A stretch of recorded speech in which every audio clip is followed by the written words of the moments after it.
Alright tout le monde, j'espère que vous allez bien. Après la sortie du chapitre 121, faut se l'avouer qu'on était un peu dans le flou en ce qui concerne le pouvoir du titan assaillant et le temps lui-même. J'ai donc décidé de partager avec plus de monde ce thread qui vient de Skyclad qui explique d'une façon simple ce qu'il se passe dans le dernier chapitre. Le lien est en description. Allez, c'est parti.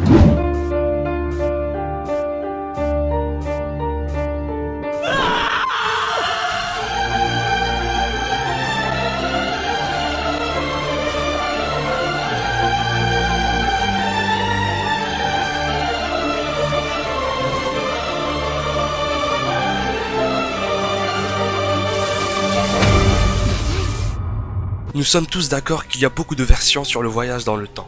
Le guide que je vais présenter par la suite va vous éclaircir celle du titan assaillant. Mais avant, on va d'abord passer par les autres. Même si quelqu'un arrive à voyager dans le passé, le futur ne changera jamais.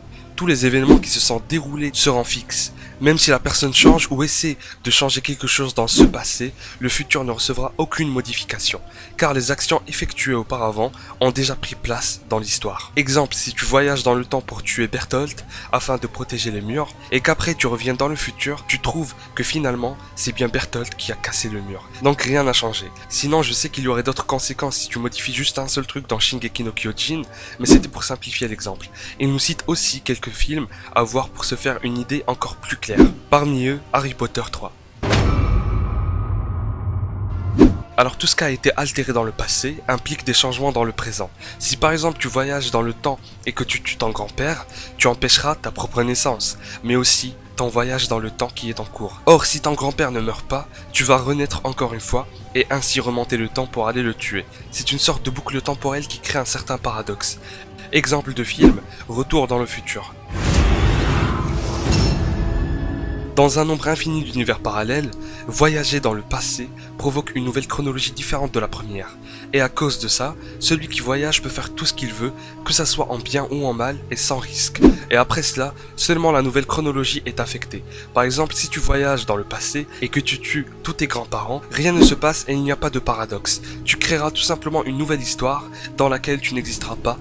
Or, l'originel ne changera pas, mais tu ne pourras pas y revenir, c'est-à-dire que tu es foutu. Pour le titan assaillant, on parlera de la première version. Ni le passé ni le futur ne peut être modifié. Le futur a déjà eu lieu.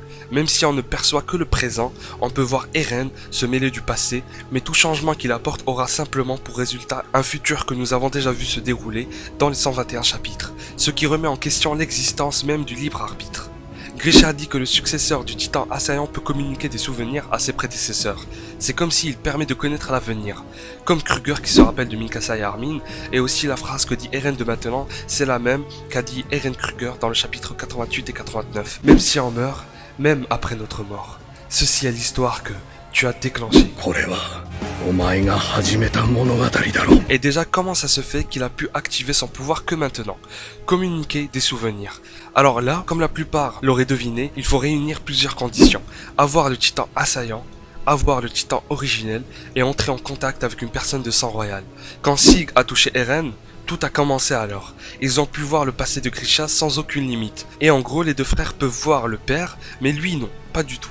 Voici un dessin pour mieux comprendre. Mais dans ce cas-là, Grisha n'a jamais vu Eren et Sig. Et dans les deux chapitres, on peut voir le contraire. Ici dans le bureau, à la maison et à l'extérieur de la chapelle des Races. L'explication de ça est la suivante.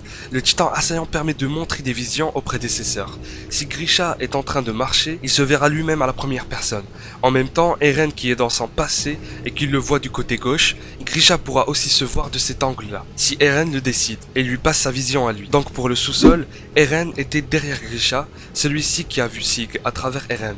Même après avoir tué les Races, son deuxième fils se tenait derrière lui, et il a pu voir Sig qui est devant, à travers Eren. C'est comme s'il se voyait à la troisième personne. Et dans la maison, c'est pour ça qu'il était choqué, voire même effrayé. C'est car il se regardait lui-même. Le rêve d'Eren se réalisera donc, c'est sûr. Grisha l'a aperçu de son point de vue, et même Eren l'a vu il y a 4 ans, quand il a embrassé la main d'Historia. Eren n'arrêtera jamais d'aller de l'avant, jusqu'à anéantir tous ses ennemis.